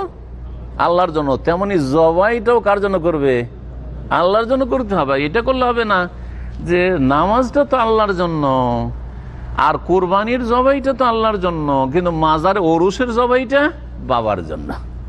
এইরকম শিরক করবে না, না হলে আল্লাহ লানত হবে। সহিহ মুসলিমের হাদিস রয়েছে, আলী রাদিয়াল্লাহু তাআলা আনহু থেকে বর্ণিত, রাসূলুল্লাহ সাল্লাল্লাহু আলাইহি ওয়াসাল্লাম তাকে বলেছিলেন, লানাল্লাহু মান যাবাহা লিগাইরিল্লাহ, আল্লাহ লানত, অভিশাপ রয়েছে ওই জাতির ওপর যারা আল্লাহ ছাড়া অন্যের জন্য জবাই করে। তাহলে যারা কোনো খাসি, মোরগ অথবা গরু অথবা উট জবাই করে খাজা বাবার নামে, শাহজালাল নামে, 8 রশিতে গিয়ে গরু জবাই করে, আর সেখানে নিয়ে গিয়ে জবাই করে, অথবা বাড়িতে জবাই করলো কিন্তু এটা খাজা বাবার উদ্দেশ্যে, এটা হচ্ছে অমুক বাবার উদ্দেশ্যে, তারা কি করলো? বড় শিরক করলো, এবং তাদের উপর আল্লাহর লানত হয়। তাদের উপর আল্লাহর কি হয়? লানত হয়। জি হ্যাঁ, বড় লানত হয়, কারণ বড় শিরক করলে বড় লানত হয়। তারপরে ঈদুল ফিতরের দলিল, ঈদুল ফিতরের সূরা আলাতে, এটা আমা পারাতে রয়েছে, সূরা আলার আয়াত নম্বর 14-15 আল্লাহ বলছে, কাদ আফলাহা মান তাযাক্কা, সফল কাম ওরা যারা কি করলো? মান তাযাক্কা, যারা তাজকিয়া করলো, আত্মার পরিশুদ্ধি করলো। আত্মার কি করলো? পরিশুদ্ধি করলো। বা এখানে আগে যেহেতু দলিল কিসের? ঈদুল ফিতরের, সেই জন্য ঈদুল ফিতরের দলিল হিসাবে আমি তরজমা তাফসির করি। এখানে মান তাযাক্কা ওয়া যাকারা আসমা রাব্বিহি ফাসাল্লা, 3টি হুকুম আছে। কি আছে? 3টি বিষয় আছে। একটা হচ্ছে কাদ আফলাহ, সফল কাম ওই সব লোকেরা যারা তাজাক্কা মানে জাকাতুল ফিতর দিল। কি করলো? জাকাতুল ফিতর কোনটাকে বলা হয়? যেটাকে আমরা ফিতরা বলি, সাদাকাতুল ফিতর, জাকাতুল ফিতর বা ফিতরা। যারা ফিতরা দিল তারা সফল কাম, নাম্বার 1। নাম্বার 2 হচ্ছে ওয়াজাকার আসমা রব্বিহি, এবং তাদের রবের কি করলো? নামের জিকির আজকার করলো, অর্থাৎ এই দিনে তাকবীর পাঠ করলো। আর ঈদের দিনে তাকবীর পড়া আছে কিনা? আল্লাহু আকবার, আল্লাহু আকবার, লা ইলাহা ইল্লাল্লাহ, আল্লাহু আকবার, আল্লাহু আকবার, ইল্লাহু আকবার। দ্বিতীয় হুকুম। তৃতীয় হুকুম ফাসাল্লা, অতঃপর নামাজ আদায় করলো, সালাত আদায় করলো। কিসের? ঈদুল ফিতরে সালাত আদায় করলো। তাহলে 3টে কাজ হয়ে গেল। ঈদের দিন আমরা এই 3টা কাজ করি, ফিতরা দিই আগে, আর তাকবীর পড়তে থাকি, আর তারপরে ঈদুল ফিতরের নামাজ পড়ি। ঈদের ফিতরের নামাজ শুরু হওয়া পর্যন্ত তাকবীর পড়তে থাকি, ঠিক না? জি হ্যাঁ। তো এই হলো তাফসির। দ্বিতীয় তাফসির, এখানেও আম তাফসির করা যেতে পারে। সেটা প্রথম বলতে শুরু করে কাদ আফলাহা মান তাযাক্কা। তাযাক্কা মানে যেমন জাকাতুল ফিতরা দেওয়া, আর ফিতরা দিলে আত্মার পরিশুদ্ধি হয়, রোজা পাক পবিত্র হয়, হ্যাঁ, ঈমান ভালো হয়, সুন্দর হয়, মানুষ পবিত্র হয়, সেই জন্য একে জাকাতুল ফিতর বলা হয়েছে। কাদ আফলাহা মান তাযাক্কা মানে তাহলে হবে দ্বিতীয় তাফসির যে সফল কাম ওই ব্যক্তি, যেই ব্যক্তি আত্মার পরিশুদ্ধি করলো, আত্মাকে পাক পবিত্র করলো শিরক থেকে, বেদাত থেকে, পাপ থেকে, অন্যায় থেকে, হিংসা বিদ্বেষ শত্রুতা থেকে ইত্যাদি থেকে, যে আত্মার পরিশুদ্ধি করলো। আগে অন্তরকে পাক করতে হবে, তারপরে ওয়াজাকার আসমা রব্বিহি, রবের নাম স্মরণ করলো, আল্লাহর জিকির আজকার করে সর্বদা। সুতরাং আল্লাহকে যখন স্মরণে আসে, আল্লাহকে ভুলে না, কি করে? ফাসাল্লাহ, সেই জন্য কি করে? সালাত আদায় করে, 5 ওয়াক্ত নামাজ পড়ে। তো এখানে কি বোঝানো হয়েছে? 5 ওয়াক্ত নামাজ। 5 ওয়াক্ত নামাজ সেই পড়বে যে আল্লাহকে মনে রাখে, আল্লাহকে স্মরণ রাখে। আর 5 ওয়াক্ত নামাজে গাফেল তারাই হবে যারা আল্লাহকে ভুলে যায়, আল্লাহকে ভুলে যায়, অথবা যাদের আত্মা হচ্ছে কুলুষিত, যাদের আত্মা হচ্ছে নোংরা পবিত্র, যাদের আত্মা হচ্ছে পাপিষ্ঠ। আর যাদের আত্মার পরিশুদ্ধি ঘটেছে, যারা আত্মাকে পাক পবিত্র করেছে, তারা আল্লাহকে সবসময় স্মরণে রাখবে। সুতরাং তারা 5 ওয়াক্ত সালাতের মাধ্যমে, নামাজের মাধ্যমে আল্লাহর সাথে সম্পর্ককে মজবুত রাখবে, সম্পর্ককে সুন্দর রাখবে। একজন মানুষের সাথে যদি দিনে 5 বার করে টেলিফোন করেন, পরকে নাই করেন, স্ত্রীকে করছেন না? যতবার টেলিফোন করবেন তত বেশি মহব্বতের দলিল, না? বুঝেন না? কেউ যদি স্ত্রীর সাথে দিনে 1 বার কথা বলে, আর একজন 5 বার কথা বলে, দুজন সমান? অবশ্যই সমান না। কেউ সপ্তাহে 1 দিন টেলিফোন করে, কেউ 2 দিন 3 দিন পর পর টেলিফোন করে, কেউ মাসে 1 বার টেলিফোন করে, আর কেউ দিনে 5 বার করে, সমান? জি হ্যাঁ। তাহলে এই যে 5 বার সালাত, এতে বড় হিকমত রহস্য রয়েছে। 5 বার যেই ব্যক্তি আল্লাহর সাথে এই সুসম্পর্ক করলো, হ্যাঁ, আবদ এবং মাবুদের সম্পর্ক, আমার মাবুদ আল্লাহ এবং আমি তার অসহায় গোলাম এবং আল্লাহর মুখাপেক্ষী সবসময়, এটা 5 বার করে আল্লাহর সামনে আমি হাজিরা দিয়ে প্রমাণ করে দিলাম। আর যেই ব্যক্তি ধারে না, সারাদিন চলে গেল, তার ইচ্ছা মতো সম্পর্ক করবে, আল্লাহর ইচ্ছা মতো সম্পর্ক না, সেই ব্যক্তি আল্লাহর অবাধ্য। তাহলে হয়ে গেল, কোরআন কারিমের দলিল পেয়ে গেলেন। হাদিস থেকে, হাদিস অনেক আছে, এর জন্য সংক্ষেপে বলে দিচ্ছেন যে ওয়াকানা নবী সাল্লাল্লাহু আলাইহি ওয়াসাল্লাম আল খুলাফা মিন বাদি ইয়াদামুন আলাইহা, নবী করিম সাল্লাল্লাহু আলাইহি ওয়াসাল্লাম এবং খোলাফায়ে রাশেদিন তারপরে সর্বদাই ঈদুল ফিতর, ঈদুল আজহা পড়েছেন। তারা ঈদুল ফিতর, ঈদুল আজহা পড়েছেন, পড়িয়েছেন, কায়েম রেখেছেন। হুকম সালাতুল ঈদাইন, আর একটি বিষয় হচ্ছে 2 ঈদের সালাতের হুকুম কি, ফরজ না সুন্নাত, হ্যাঁ, নফল, কি বলবেন? হ্যাঁ, কি জানেন আপনারা? সুন্নাতে মুআক্কাদা, আর আপনিও সুন্নাতে মুআক্কাদা। হ্যাঁ, সুন্নাতে মুআক্কাদা আবার কিফায়া, মানে এক তো সুন্নাতে মুআক্কাদা, তারপরে কিফায়া মানে কিছু লোক পড়লেই হয়, বাকি লোক ঘুমান, অসুবিধা নেই। তাহলে সৌদি আরবে যেমন আলহামদুলিল্লাহ কিছু লোক তো ঈদ পড়তে যাচ্ছে, তাই না? কিছু লোক তো ঈদ পড়তে যাচ্ছে, আর অধিকাংশ ব্যাচেলররা কিন্তু সারা রাত আমোদ ফুর্তি করে ঈদের রাতে, আর ফজরের সময় ঘুমায়। আর ঈদ এত সকালে এখানে হয় যে বেশিরভাগ লোক ঘুমিয়ে থাকে। এটা আমার অভিজ্ঞতা 30 বছরের, কথা বোঝা গেছে? ঘুমিয়ে থাকে, উঠছে কখন? সকাল 10টা। আরে ঈদ হয়ে গেছে রে, আরে যেতে পারলাম না, যাক এখন চল, এখন সেমাই টেমাই কিনে নিয়ে এসে বন্ধু বান্ধব নিয়ে একটু ফুর্তি করি। এই হলো এই প্রবাসীদের ঈদ। তাহলে অসুবিধা নাই, কিছু লোক তো ঈদ পড়েছে, গুনাহগার হইল না, না? ভুল ফতোয়া। যে বলবে যে সুন্নাতে মুআক্কাদা আবার কিফায়া, হ্যাঁ, এক তো সুন্নাত করে দিলেন, তারপর আবার সবার উপরে সুন্নাত না, কিফায়া মানে এই যে এতটি লোক আপনারা আছেন, এর মধ্যে 10 জন পড়লেই তো হইল। কিফায়া মানে কি? কাফি, কিছু লোক পড়লে কাফি হয়ে গেল। যেমন জানাজার নামাজ 5 ভাইয়ের মধ্যে 1 ভাই বাড়ি থেকে গেলি তো হইল, গ্রামে 50টা বাড়ি আছে, 50 বাড়ির মধ্যে 25 জন গেলি তো কাজ হয়ে গেল, ঠিক আছে, এটাকে ফারজে কেফায়া বলা। ওটাও আবার জানাজা ফারজে কেফায়া, আর তো আবার ঈদকে দিল সুন্নাতে কেফায়া। কোন ফতোয়ার কিতাব থেকে আল্লাহ ভালো জান। এই ফতোয়াগুলো বাদ দিতে হবে, ডিলিট, রিমুভ করুন। এখন শুনেন, ঈদের ক্ষেত্রে 2টো ফতোয়া আছে। একটা ফতোয়া অধিকাংশ আলেমদের সুন্নাতে মুআক্কাদা, সুন্নাত কিন্তু এর তাকিদ রয়েছে, যদিও এটা খুব প্রসিদ্ধ, কিন্তু এই ফতোয়ার বিপরীত যে ফতোয়াটি সেটাই দলিলের দিক থেকে শক্তিশালী। সেটা হচ্ছে যে ঈদের নামাজ বাৎসরিক ফরজ, ঈদের সালাত হচ্ছে সালানা ফরজ। যেমন দৈনিক ফরজ হচ্ছে 5 ওয়াক্ত সালাত, 4 করার আপনার অধিকার নেই। তাহলে আপনার খেয়াল খুশি আল্লাহর ইবাদত করলেন, খেয়াল খুশি আপনার হইতে হবে, আল্লাহর ইচ্ছা মতো ইবাদত হইতে হবে। কথা বোঝা গেছে?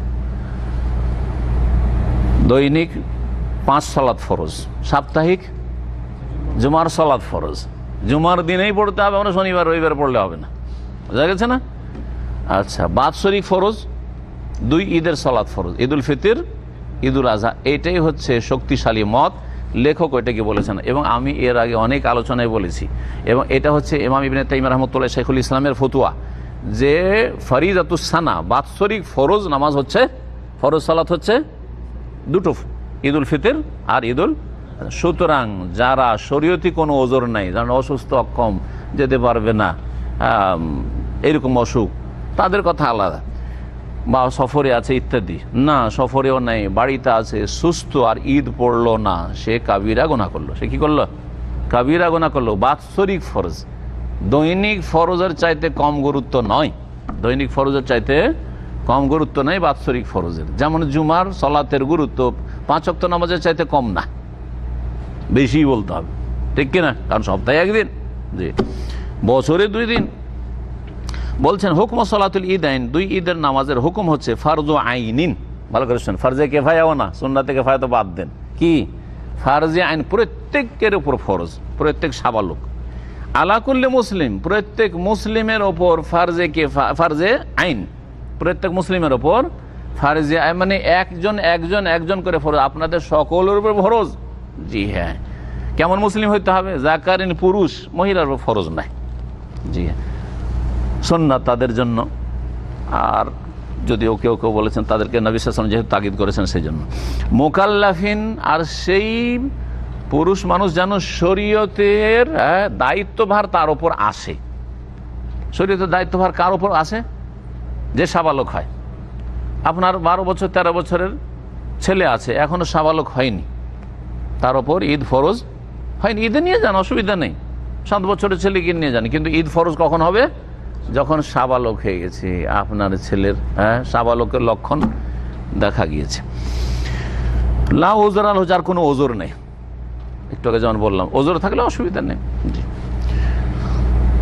ওজরের মধ্যে একটা হচ্ছে যে আপনি মরুভূমিতে আছেন, আপনি এমন জায়গায় আছেন যেখানে কোনো ঈদগাহের ব্যবস্থা নেই, ঈদ পড়াবার লোক নাই, আর ঈদ এখানে হয় না। জি হ্যাঁ, মরুভূমিতে পেট্রোল পাম্পে আছে 2-4 জন লোক, আশেপাশে কোনো ঈদগাহ নেই। জি হ্যাঁ, জরুরি না যে ওকে 100 কিলোমিটার দূর থেকে যায় দামাম জানা ঈদ পড়ার জন্য তাকে আসতে হবে দামামে, জরুরি না। বারিয়াজ যেতে হবে তাকে 50 কিলোমিটার 100 কিলোমিটার দূর থেকে, তবে 2-4-10 কিলোমিটারের মধ্যে থাকলে আসবে। শহরের আশেপাশে ধরেন আছে, এখান থেকে এয়ারপোর্ট 40-50-এর মধ্যে আছে, এগুলো থেকে তো আরও আসবে, তারা এসে ঈদ পড়বে শহরে। কেন ঈদ ফারজে আইন প্রত্যেক সাবালক মুসলিম পুরুষের ওপর? লি আমরিন নবী সাল্লাল্লাহু আলাইহি ওয়াসাল্লাম বিহা, কারণ নবী সাল্লাল্লাহু আলাইহি ওয়াসাল্লাম ঈদ পড়ার কি করেছেন? হুকুম করেছেন। হাত্তান নিসা, এমনকি মহিলাদেরকেও। কালাত উম্মে আতিয়া রাদিয়াল্লাহু আনহা, সাহাবিয়া নবী সাল্লাল্লাহু আলাইহি ওয়াসাল্লামের বলছেন, কুন্না নুমারু, আমরা আদিষ্ট হইতাম, মানে আমাদেরকে আদেশ করা হইতো। কে আদেশ করতেন? সাহাবীদেরকে আদেশ করেনওয়ালা কে? রাসূলুল্লাহ সাল্লাল্লাহু আলাইহি ওয়াসাল্লাম। আচ্ছা, নবী সাল্লাল্লাহু আলাইহি ওয়াসাল্লাম যদি বলেন যে আমাকে আদেশ করা হয়েছে, আমি আদিষ্ট হয়েছি, তো নবীকে হুকুম করেনওয়ালা কে? আল্লাহ। এটা বুঝে নেবেন। হ্যাঁ, যেমন ওমের তো নবী সাল্লাল্লাহু আলাইহি ওয়াসাল্লাম ওমের তো আন আসজুদ আলা সাবআতি আযম, আমাকে আদেশ করা হয়েছে, নির্দেশ দেওয়া হয়েছে যে 7 হাড্ডির ওপর যেন নামাজ পড়ি। কে হুকুম করেছেন? আল্লাহ হুকুম করেছেন। আর যখন সাহাবীরা বলবেন যে আমাকে হুকুম করা হয়েছে, তার মানে রাসূলুল্লাহ সাল্লাল্লাহু আলাইহি ওয়াসাল্লাম হুকুম করেছেন। আমাদেরকে কুন্না নুমার, আদেশ করা হইতো আন নখরেজা ইয়াউমাল ঈদ বা আন নাখরুজা ইয়াউমাল ঈদ, ঈদের দিনে আমরা যেন বেরিয়ে যাই বাড়ি থেকে, মানে ঈদগাহে যাই। হাত্তা তাখরুজাল বিকরু মিন খিদরিহা, এমনকি কুমারী মেয়েও, যুবতী কুমারী, 18 বছরের মেয়ে, যাদের দিকে বেশি আকর্ষণ থাকে যুবকের, ফিতনার আশঙ্কা আছে, ওরাও যাবে ঈদ পড়তে। মিন খিদরিহা, তাদের খেমা থেকে বা তাদের পর্দার স্থান থেকে। খিদর মানে পর্দার স্থান। এমন একটা যুগ ছিল জাহিলিয়াতের যুগে, মুশরিক হইলেও তারা যুবতী মেয়েদেরকে বাইরে বেরোতে দিত না, যাতে কারো নজর না পড়ে যায়। ওকে খিদর বলা হয়তো, লুকিয়ে রাখতো, যতদিন কুমারী আছে একেবারে লুকিয়ে রাখতো, কোথাও বেরোবে না, ওখান থেকে বেরিয়ে ঈদ পড়তে যাবে। ওহাত্তা তাখরুজাল হুইয়াজ, এমনকি ঋতুবতী মহিলারও বেরিয়ে যাবে। ঋতুবতী মহিলারা তো, ওদের তো সলাতই নেই, হবে না সলাত, তারপরে ঈদগাহে যেতে বলা হয়েছে মাসিক অবস্থায়, কিন্তু ঈদের শরিক হবে না, ঈদগাহের এক কিনারায় থাকবে। ফায়াকুন্না খালফান নাস, অন্য অন্য লোক যারা ঈদ পড়তে এসছে তাদের পেছনে থাকবে এক সাইডে। ফায়ুকাব্বিরনা বিতাকবীরিহিম, যখন অন্যান্যরা তাকবীর পড়ছে তখন এই ঋতুবতী মহিলারাও তাকবীর পড়বে। তাকবীর পড়তে কোনো অসুবিধা নেই, শুধু নামাজ পড়বে না। ওয়ায়াদউনা বিদুআহিম, আর যখন দোয়া করছে, খতিব দোয়া করছে, লোকেরা দোয়া করছে, তারাও দোয়া করবে। ইয়ারজুনা বারাকাতা যালিকা ওয়া তুহরাতাহু, সেই দিনের বরকত এবং সেই দিনের পবিত্রতার আশা রাখবে আল্লাহর কাছে, তারাও এই বরকতে রহমতে অংশ নেবে। মুত্তাফাক বুখারী মুসলিমের হাদিস। ওয়া ইউসান্নু লিন-নিসাইল খুরুজ লিসালাতিল ঈদ গায়রা মুতাতায়্যিবাতিন ওয়ালা মুতাবাররিজা, মহিলারা যে ঈদ পড়তে যাবে তাদের জন্য সুন্নত হচ্ছে যে ঈদে যাবে, কিন্তু তারা যেন সুগন্ধি ব্যবহার না করে, মেকআপ না করে। আর মেকআপ যদি করেও থাকে আর বোরকা পরে যায় তো অসুবিধা নেই, কিন্তু এমন সুগন্ধি হইতে হবে না যে বোরকা পরে থাকলেও বাইরে সেন্ট ছুটছে। যেমন আজকালকার অধিকাংশ মহিলারা বাজারে আসলে এমন সেন্ট মেরে আসছে, পাশ দিয়ে গেল একেবারে কি যে ব্যবহার করেছে রে, হ্যাঁ, চারিদিকে একবারে সেন্ট আর সেন্ট। এরাকে জানিয়ে বলেছেন নবী করিম সাল্লাল্লাহু আলাইহি ওয়াসাল্লাম, যেসব মহিলাদের শরীর থেকে সুগন্ধি ছড়ায়, আতর লাগিয়ে এসছে, আর আশেপাশে কোনো পুরুষ লোক এই ঘ্রাণ পেল, তাদেরকে বলা হয়েছে ফাহিয়া কাজা কাজা জানিয়া, এরা হচ্ছে জেনাকারিনী, ব্যভিচারকারিনী, এরা হচ্ছে অসতী।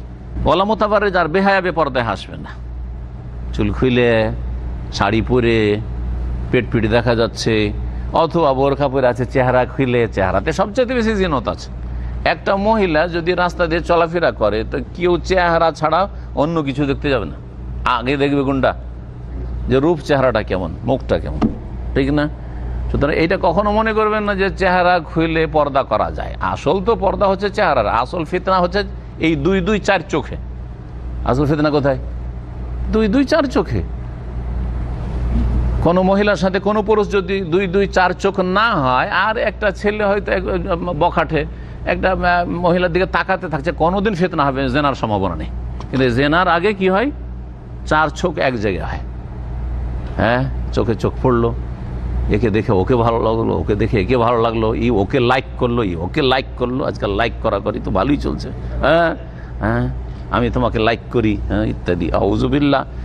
এই তাহলে এই চোখের ফিতনা সবচেয়ে বড় ফিতনা। জি হ্যাঁ, সুতরাং যেসব মুফতিরা ফতোয়া দিয়ে থাকে যে চেহারা খোলা জায়েজ, অথবা চেহারা ঢাকা মুস্তাহাব, ওয়াজিব নয়, অথবা যেসব মহিলারা মনে করে যে যত ডিসকাউন্টের ফতোয়া, মানে সস্তা যেটা সবচাইতে ওইটাই নিব। কেউ বলেছে চেহারা ঢাকা ওয়াজিব, আর কেউ বলছে যে মুস্তাহাব। না ঢাকলে কি হবে, এমন কি, আসল পর্দা তো মনের পর্দা।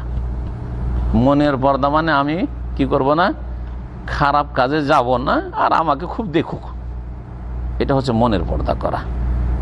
তো এইভাবে কোনোদিন পাপ থেকে বাঁচতে পারেন না, বা পাপ থেকে বাঁচাতে পারেন না। হয় নিজে ফিতনায় পড়বে, না হলে ওর কারণে অন্য যুবকরা ফিতনায় পড়বে, যার ফলে পর্দার সাথে আর সুগন্ধিবিহীন অবস্থায় ঈদের সালাতে মহিলারা যাবে। তারপরে মাসালা বলছেন ওয়ায়ুসান্নু আন তুআদ্দা সালাতুল ঈদ ফি সাহরা কারিবাতিন মিনাল বালাদ, ঈদের নামাজ মসজিদে পড়ার চাইতে ঈদগাহে পড়া হচ্ছে বেশি ভালো, এবং এটাই সুন্নত। যদি সেটা সম্ভব হয়, বর্ষা বৃষ্টি না থাকে, তো আসল হচ্ছে যে ঈদের নামাজ কোথায় পড়তে হবে, একমাত্র মসজিদে হারাম ছাড়া। কারণ মক্কাতে নবী সাল্লাল্লাহু আলাইহি ওয়াসাল্লামের সাহাবায়ে কেরামদের জামানা থেকে মসজিদে হারামের ভিতরেই ঈদের নামাজ হয়েছে, মসজিদে হারামে হয়েছে। আর মক্কার অবস্থাটা এমন, চারিদিকে পাহাড় আর পাহাড়, খোলা মাঠ পাবেন কোথায়? হ্যাঁ, কিন্তু মদিনায় তেমনটা ছিল না। মদিনায় খোলা সমতল জায়গাও ছিল, যার ফলে নবী সাল্লাল্লাহু আলাইহি ওয়াসাল্লাম মসজিদে নববীর 1000 গুণের ফজিলত বাদ দিয়ে ঈদগাহের নামাজ বাবু সালাম থেকে বেরিয়ে মোটামুটি 1 কিলোমিটার বা তার কম গেলে ছোট ছোট 2-3টা মসজিদ আছে, ওর মধ্যে একটা মসজিদের নাম আছে মসজিদে গামামা। ওই মসজিদে গামামার জায়গাটা নবী সাল্লাল্লাহু আলাইহি ওয়াসাল্লামের আমলে ঈদের জায়গা ছিল, ঈদগাহ ছিল, সেটা ছিল ঈদগাহ। যদিও পরবর্তীকালে লোকজন বেশি হয় আর শহর বড় হয়, মসজিদে নববীতে ঈদ হচ্ছে, কিন্তু মসজিদে ঈদ পড়ার চাইতে কোথায় ঈদ পড়া ভালো? শহরের কাছাকাছি খোলা ময়দানে। তাই বলছেন লেখক, সুন্নত হচ্ছে যে ঈদের সালাত আদায় করতে হবে ফি সাহরা কারিবাতি মেলবা, শহরের নিকটবর্তী খোলা ময়দানে। কেন? লিআন্না নবী সাল্লাল্লাহু আলাইহি ওয়াসাল্লাম কানা ইউসাল্লিল ঈদাইন ফিল মুসাল্লা, কারণ নবী সাল্লাল্লাহু আলাইহি ওয়াসাল্লাম 2 ঈদের সালাত আদায় করেছেন মদিনায় ঈদগাহে মুসাল্লা আল্লাযী আলা বাবিল মদিনা, যেটা মদিনার দরজাই ছিল। তখন মদিনা খুব ছোট শহর ছিল, মদিনা ঢুকতেই প্রথম ঈদগাহ ছিল বাবু সালামের দিক থেকে। এখন এই মসজিদ এত লম্বা হয়েছে যে মসজিদ যে শেষ হচ্ছে বা মসজিদের চত্বরটা শেষ হচ্ছে, তারপরে কিন্তু ঈদগাহের মসজিদ। জি, এটাই ছিল মোটামুটি তখনকার যুগের শহর।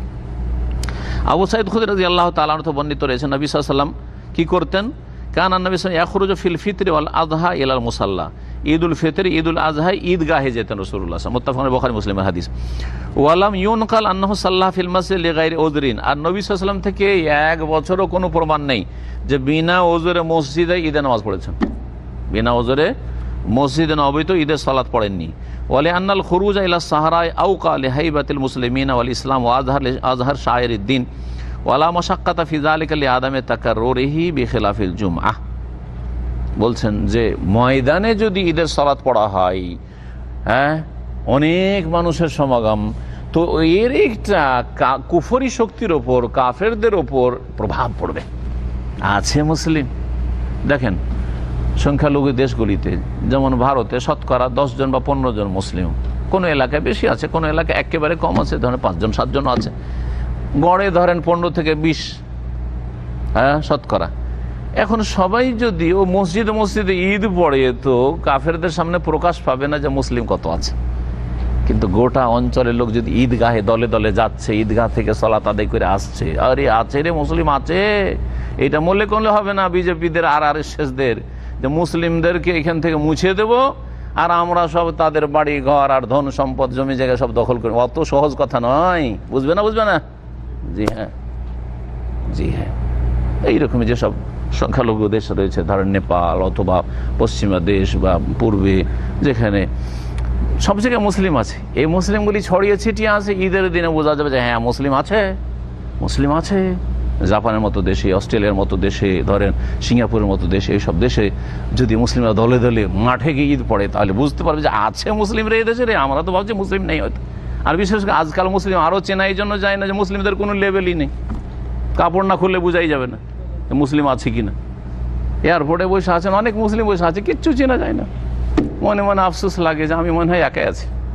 যখন এয়ারপোর্টে বসে থাকি বিভিন্ন দেশে গিয়ে, তখন খুব আফসোসও লাগে যে আমি কি এক আল্লাহর বান্দা মুসলিম, আর একটা মুসলিম নাই, চেনাই যায় না। ওর মধ্যে কিছু ভালো মানুষ আছে, দাড়ি কিছু নাই, চেনা তো যায় না, সালাম আলাইকুম, ও আলহামদুলিল্লাহ, সালামটা পেয়েছি, মানে 1-2টা মুসলিম আছে, তাহলে বোঝা গেল, তাহলে কিচ্ছু চেনার নেই, কথা বোঝা গেছে। আর না মরলে তো কাপড়ও খুলতে দেবে না, ঠিক কিনা? মরে গেলে আর অসুবিধা নেই, ও বাধা দেওয়ার ক্ষমতা নেই, তখন কাপড় খুলে চেক করো, তারপরে জানাজা পড়বো না হিন্দুরাকে দিয়ে দেবো জ্বালাইতে, না খ্রিস্টানরাকে দিয়ে দেবো, তারপরে বোঝা যাবে, ঠিক কিনা বলে? জি হ্যাঁ। চিন্তা করেন তাহলে যে এই অবস্থায় হঠাৎ করে যদি মত চলে আসে, যে আপনাকে চেনাই যায় না, আপনি হিন্দু না, মুসলিম না, ইহুদি না, খ্রিস্টান, তাহলে কী অবস্থা হবে আপনার? আর ভারতে এরকম ঘটেছে, ভারতে ঘটেছে, চেনা যায়নি, মুসলিমকে নিয়ে গিয়ে হিন্দুরা পুড়িয়ে দিয়েছে। অথবা কাড়াকাড়ি শুরু হয়েছে, স্ত্রী সেনা মারা গেছে, মরা দেহ পড়ে আছে, আর হিন্দুরা বলছে আমরা নিয়ে গিয়ে শ্মশান ঘাটিতে জ্বালাবো, আর মুসলিমরা বলছেন না আমাদের মুসলিম, এটাকে আমরা দাফন করব। ওরা বলছে না তোমাদের কাছে কি প্রমাণ, না গায়ের জোর, মেজরিটি ওরাই। তখন বলছে আচ্ছা ঠিক আছে, একটা ফয়সালা করা হোক, একটু কাপড় খুলে দেখি। আরে কাপড় খুলে দেখলো যে খাতনা করা, তার মানে মুসলমানই হয়েছে, কোন এক সময় মুসলমান বানানো হয়েছে, চামড়া কেটে তাকে মুসলমান বানানো হয়েছে। কারণ আমাদের দেশে এটাকে আবার মুসলমানই বলে, এক বেদাতি ভাষা। জি হ্যাঁ, ওই চামড়া কাটলে মুসলমান হয়, তার আগে তাহলে ছোট বাচ্চা মুসলমান ছিল না, ঠিক না? এগুলো বেদাতি ভাষা। জি, আল্লাহ হেফাজত করে, আল্লাহর মুস্তান, মুসলমানদেরকে ফেরা তৌফিক দিয়ে আল্লাহ। ওয়ালি আন্নাল খুরুজ ইলা সাহরা, বলছেন যে খোলা ময়দানে বের হওয়াটা আওকা লি হাইবাতিল মুসলিমিন ওয়াল ইসলাম, মুসলিম এবং ইসলামের প্রভাব বিস্তার করবে, প্রভাব পড়বে কাফেরদের ওপর, অমুসলিমদের ওপর। ওয়া আজহার শায়ের দিন, এবং দিনের এই প্রকাশ্য ইবাদতটি এটা প্রকাশ পাবে যে হ্যাঁ মুসলিমদেরও কি আছে, এই রকম ঈদ আছে, উৎসব আছে, ওরা এভাবে ইবাদতবন্দি করে। হতে পারে যে আপনার ঈদের এই চমৎকার দৃশ্য দেখে অমুসলিম মুসলমান হয়ে যাবে। যখন হিন্দুরা দেখবে যে আরে আমাদের মন্দিরে ব্রাহ্মণ ছাড়া তো কেউ পূজা দিতে পারে না, আর ব্রাহ্মণের পাশে তো কোনো শূদ্র দাঁড়াইতে পারে না, আর মুসলিমদের চাকর নকর ডম মেথর গরিব আমির সব একসাথে কাতারবদ্ধ হয়ে সবাই সমান একবার নামাজে একসাথে তারা সেজদা করছে, পাশাপাশি দাঁড়াচ্ছে, কাঁধে কাঁধ মিলিয়ে দাঁড়াচ্ছে। সুবহানাল্লাহ, কি আমির কি গরিব আর কি আল্লামা আর কি একটা ফকির, সব সমান আল্লাহর সামনে। এই দৃশ্য কি ইসলামের দিকে আকৃষ্ট করতে পারে না কাফেরদেরকে? অবশ্যই পারে। জি, তো এর খোলা ময়দানে গিয়ে পড়বো তাহলে তো দেখতে পাবে অমুসলিমরা। জি, ওয়ালা মাশাক্কাত ফি যালিকা, আর এতে কষ্টই বাকি আছে। মসজিদে না পড়ে আমার মাঠে গিয়ে পড়লাম, কোনো কষ্ট আছে? কষ্ট নেই, কারণ এটা এত ঘন ঘন না, বছরে মাত্র 2 দিন, বছরে মাত্র 2 দিন। কিন্তু জুমায় যদি আল্লাহ করে দেয় জুমাটাও বাইরে মাঠে পড়ো তাহলে মুশকিল, প্রতি সপ্তাহে মাঠে যেতে হবে, প্রতি সপ্তাহে জুমা পড়ার জন্য মাঠে ব্যবস্থা করতে হবে, একটু মুশকিল ছিল। তো এই জন্য জুমাটাকে আল্লাহ কি করেছেন, মসজিদে পড়ার বিধান দিয়েছেন। আর ঈদ বছরে যেহেতু 2 দিন মাত্র, সেই জন্য বলেছেন যে তোমরা খোলা ময়দানে পড়ো, বেখেলাফিল জুমা ইল্লা ফি মাক্কাতাল মুশাররাফা, তবে মক্কা মুকাররমাতে মসজিদে হারামেই ঈদ পড়াটা শরীয়ত সম্মত। ফাইন্নাহা তুসাল্লা ফিল মসজিদুল হারাম, মসজিদে হারামেই ঈদের সালাত পড়তে হবে, কারণ নবী সাল্লাল্লাহু আলাইহি ওয়াসাল্লামের জামানায় মক্কা বিজয়ের পরে, তারপরে খোলাফা রাশেদিনের জামানায় মসজিদে হারামে কি হয়েছে, ঈদ হয়েছে। সেখানে কোনো ঈদগাহ ছিল না, কোনো কালে মক্কাতে অন্য কোনো ঈদগাহ ছিল না। ফাইন কানা হোনাকা ওজুরুন মিন মাতারিন আও জাহামিন, হ্যাঁ যদি বৃষ্টি হয়ে যায়, বৃষ্টিতে ঈদগাহে ঈদ পড়া যাবে কি, যাবে না। অথবা ভিড় ভাড় লোকজন এত শহরে, ঢাকা শহরে যদি বলেন যে মাঠে গিয়ে ঈদ পড়তে হবে, বংশালের মতো ভিড়ের জায়গা থেকে আর বাইতুল মোকাররমের মতো জায়গা থেকে, মিরপুরের মতো ভিড়, এক কথায় পুরান ঢাকা, নতুন না বলে পুরান ঢাকা বা নতুন ঢাকায় বলেন, এত বড় শহর থেকে যদি বলেন যে বাইরে গিয়ে ঈদ পড়তে হবে তাহলে কি অবস্থাটা হবে, মুশকিল তাহলে, তাই না?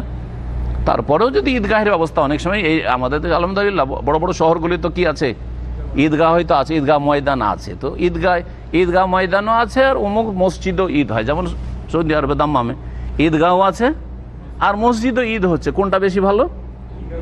জায়েজ, যদিও মসজিদে হয়তো লোকজনের সংখ্যা বেশি, ঈদগাহে সবার যাওয়া সম্ভব নয়, এত দূর থেকে ঈদগাহে যাওয়া সম্ভব হয়তো নয়, কিন্তু যারা যেতে পারবেন ঈদগাহে নামাজ পড়লে বেশি ভালো, বেশি ফজিলত পাবে।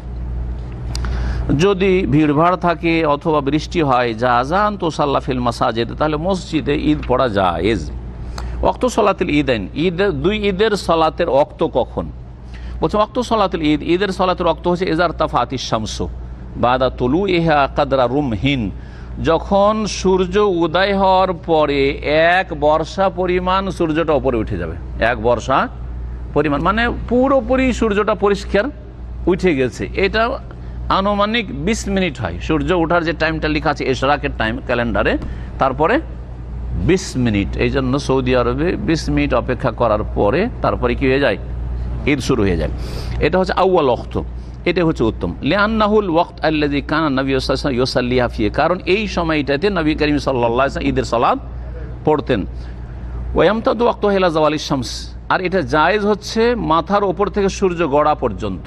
তাহলে জায়েজ 7টা 8টা 9টা 10টা 11টা জায়েজ, আর যেমনই সূর্য গড়ে যাবে তেমনি আর সূর্য ঈদ পড়া জায়েজ নয়।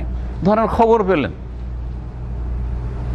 যে চাঁদ উঠে গেছে, রমজান শেষ হয়ে গেছে, সওয়ালে চাঁদ উঠে গেছে, খবরটা পেলেন দুপুরবেলা, আর ঈদ পড়া যাবে না? পড়া যাবে না, রোজা ছেড়ে দিতে হবে। কিন্তু আসরে খবর পেলেন, আসরে খবর পেলেন রোজায় আছেন সবাই, এটা কিন্তু আমাদের দেশে অনেক হয়, হয় না? হয় না? আসর পর্যন্ত কোনো খবর নাই, বিকালবেলা খবর আছে যে অমুক জায়গায় কি করা হয়েছে, চাঁদ দেখা গেছে, এখন রোজা ছেড়ে দেওয়া ফরজ। বিশ্বস্ত সূত্রে যদি খবর পৌঁছে, রোজা রাখা যাবে না, কারণ সে ঈদের দিন রোজা রাখা হারাম। কিন্তু ঈদ করার আর সময় নেই, সূর্য মাথার উপর থেকে গড়ে গেছে, সুতরাং কি করতে হবে, ঈদটা পরের দিন আদায় করতে হবে। এই মাসলাও আসছে। ফাইনলাম ইউলাম বিল ঈদ এলা বাদিস জওয়াল, মাথার ওপর থেকে সূর্য গড়া পর্যন্ত ঈদের খবরই পাননি, পরে খবরটা পেলেন, কি করবেন, সাল্লাহ মিনাল গাদে কাজা আন, তাহলে আগামীকালকে ঈদের নামাজের কাজা করবেন, ঈদের সালাত পরের দিনে কাজা করবেন। দলিল বলছেন আবু উমাইর বিন আনাস থেকে বর্ণিত, তিনি তার কোনো এক চাচা আনসারি থেকে বর্ণনা করছেন, কালু বলছেন গুম্মা আলাইনা হেলালু শাওয়াল, শাওয়ালের চাঁদ ওঠার সময় আমাদের আকাশে মেঘমালা ছিল, চাঁদ দেখা যায়নি, আকাশ পরিষ্কার ছিল না। ফাস বাহানা সিয়ামান, যখন চাঁদ দেখা যায়নি তো কি করব, রোজা রেখেছেন বলছেন সাহাবীরা। ফাজা রাখবুন ফি আখিরিন নাহার, একদল লোকেরা দিনের শেষ সময়ে বিকেলবেলা 3-4টার দিকে আসছে, বাইরে মদিনার বাইরে থেকে, ওরা শাম দেশের দিক থেকে বা কোনো দিক থেকে আসছে। আসার পরে কি করলো, ওরা বলছে ফাশাহিদু, তারা সাক্ষী দিল, কারণ খোলা মাঠে তারা ছিল, মরুভূমিতে ছিল, শহরের লোক কিন্তু চাঁদ দেখতে পায় না, মরুভূমিতে আপনি চাঁদ দেখতে পাবেন।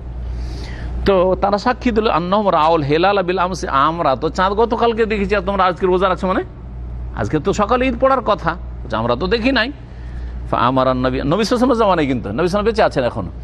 আমার নবী সাল্লাল্লাহু আন্নাস আন ইফতিরু মিন ইয়াউমিহিম, নবী সাল্লাল্লাহু তাদেরকে হুকুম করলেন যে আজকে তোমরা কি করো, রোজা ভঙ্গ করে দাও, রোজা রাখার জায়েজ নয়। আসরের সময় মাগরিবের 10 মিনিট আগে তারপর রোজা ছেড়ে দাও ফরজ, যখন নিশ্চিত হয়ে গেছেন যে এটা রমজান মাসের দিন নয়, সুতরাং রোজা আপনার হবে না।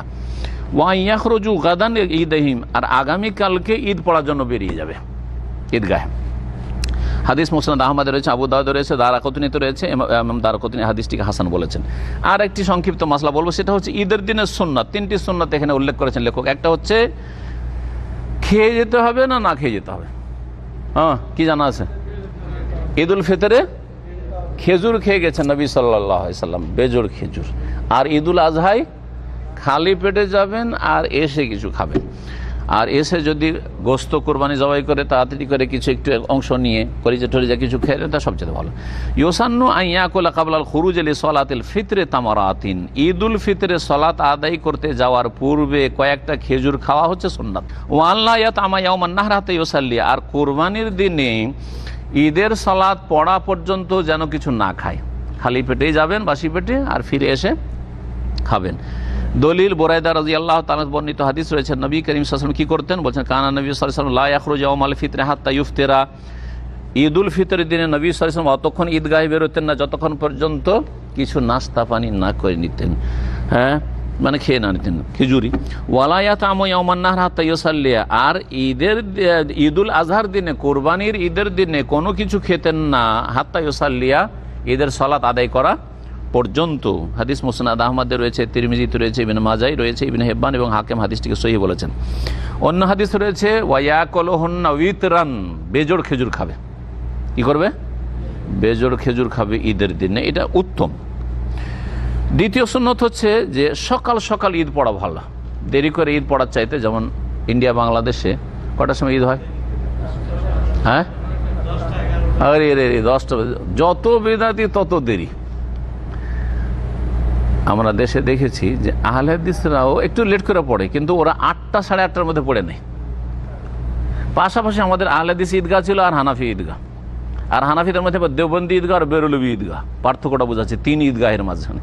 আহলে হাদিসরা 8টা থেকে সাড়ে 8টায় পড়তো, প্রথম দিকে 9টায় পড়তো, আমার ঈদগাহের কথা বলছি। তারপরে যখন আমি পড়ে এসে না মানুষ হলাম, তখন আমি ইমামতি শুরু করলাম, তখন ঘোষণা দিলাম যে 8টার আগে ঈদ পড়তে হবে। তো আলহামদুলিল্লাহ 9টা থেকে 8টায় টেনে নিয়ে এসেছিলাম, বুঝছেন না, যে 8টাতে আমাদের ঈদগাহ ঈদ পড়াইতাম। আর তারপরে পাশে দেওবন্দি হানাফি আছে আর বেরলভী হানাফি, 2 তরিকার হানাফি আছে, মানে রেজভি মাজার পূজারী হানাফি আর দেওবন্দি কওমি হানাফি। এই কওমি হানাফিরা পড়তো 9:30 10টার দিকে, 10টার দিকে। আর যারা ওই বেরলভী রেজভি হানাফি মাজারপন্থীরা, এরা পড়তো 11টায়। আমরা জোহরের নামাজ পড়তে যাচ্ছি আজান দিয়ে, আর ওরা ঈদ পড়ে আসছে আমাদের সাথে, জোহর পড়ে তারপরে বাড়ি যাচ্ছে। এটা আমার চোখের সামনে ছোটকালে দেখা, এখন ওই রকমই চলে আসছে। তো এগুলো হচ্ছে সুন্নাতের খেলাফ কাজ। তো বলছেন যে ওয়াসান্নুত তাবকির ফিল খুরুজ লি সালাতিল ঈদ বাদা সালাতিল ফজর, বলছে যে সুন্নত হচ্ছে ফজরের পরে ঈদের সালাতের জন্য তাড়াতাড়ি সকাল সকাল বেরিয়ে যাওয়া। আর তাবকির মানে সকাল সকাল যাওয়া। কোনো জায়গায় সফরে যাবেন, কোনো বন্ধুকে বলছে এই তুই সকাল সকাল আসবি, তার মানে কি তাড়াতাড়ি আসবি, দেরি করবি না। হ্যাঁ, এটা হচ্ছে সুন্নত। কেন? লেউরুদেহি আন ইবনে উমর রাদিয়াল্লাহু আনহু, কারণ এটি বর্ণিত হয়েছে আব্দুল্লাহ বিন উমর রাদিয়াল্লাহু তাআলা আনহুমা থেকে যে নবী করিম সাল্লাল্লাহু আলাইহি ওয়াসাল্লাম সকালে সকালে ঈদ পড়িয়েছেন এবং সাহাবায়ে কেরাম হাজির হয়েছেন ফজর পরে পরে। যত আগে যাবেন তত ভালো। দেখেন সৌদি আরবে ঈদ পড়তে ফজরের সময় রেডি হয়ে চলে যান মসজিদে, বা তখনই রেডি হয়েছেন মসজিদে ফজরটা পড়লেন, তারপরে সোজা ঈদগাহে টান দিলেন, তো আগের দিকে জায়গা পাবেন। আর যদি বলেন যে ফজরটা পড়ে দেরি করলেন না, আমি দেখেছি পরীক্ষায় ফজর পড়ে আসলাম, বাসায় এসে গোসল আগে করে রেখেছি, শুধু এসে আতর টাতর লাগাইলাম, একটু লেবাস পোশাক একটু চেঞ্জ করলাম, ভালো নতুন কাপড় পরলাম, এতে গিয়ে দেখি যে 5 লাইন 7 লাইন পিছনে পড়ে গেছি। হয় না, হয় না? পরীক্ষা করে দেখুন ঈদগাহে। জি। আর যদি মসজিদ থেকে টান দিয়ে চলে যাই, তাহলে প্রথম লাইনে না পেলে দ্বিতীয় লাইনে পেয়ে যাবেন আপনি জায়গা। তো বলছেন যে আব্দুল্লাহ বিন উমর রাদিয়াল্লাহু তাআলা আনহু থেকে বর্ণিত রয়েছে, কেন লিয়াতামাক্কানা মিনাদ দুনুই মিনাল ইমাম, যাতে করে ইমামের কাছাকাছি জায়গা পান। ওয়া তাহসুলু লাহু ফাজিলাতু ইনতিজারিস সালাহ, আর যে যত আগে যাবে তত বেশি সালাতের জন্য অপেক্ষা করবে, তার সওয়াব পেতে থাকবে। যেই ব্যক্তি নামাজের জন্য সালাতের জন্য ইন্তজার করে, সে যেন নামাজের ভিতরেই রয়েছে, নবী সাল্লাল্লাহু আলাইহি হাদিসে রয়েছে। ফায়াকসুরু সাওয়াবু, যে যত বেশি নামাজের জন্য অপেক্ষা করবে তার নেকি তত বেশি হবে। 3 নম্বর সুন্নাত হচ্ছে যে ঈদের দিনে ঈদ পড়ার আগে সাজসজ্জা গ্রহণ করা। যেটা সবচেয়ে ভালো কাপড় আপনার, যেটা সবচেয়ে ভালো কাপড় সেটা পরবেন, তারপরে আপনি ভালো একটু সাজবেন, আতর সুগন্ধি লাগাবেন, সুরমা লাগাবেন, অসুবিধা নেই। আচ্ছা, ওয়াসান্না ইয়াতাজাম্মাল মুসলিমু সালাতিল ঈদ বিল ইগতিসালি বাদাল ফজর, প্রথম কাজ হচ্ছে গোসল করা। কারণ গোসল করার মাধ্যমে একটা বড় সৌন্দর্য আছে। হয়তো ভালো ভালো কাপড় পরে আছেন, কিন্তু বগল থেকে গন্ধ ছড়াচ্ছে, পাশের লোক গন্ধ পাচ্ছেন, তা আপনি সাজেননি, তাহলে আসল সাজা হচ্ছে প্রথম গোসল। তাই বলছেন যে সুন্নত হচ্ছে যে মুসলিম সৌন্দর্য গ্রহণ করবে ঈদের সালাতের জন্য ফজর পরে গোসল করে।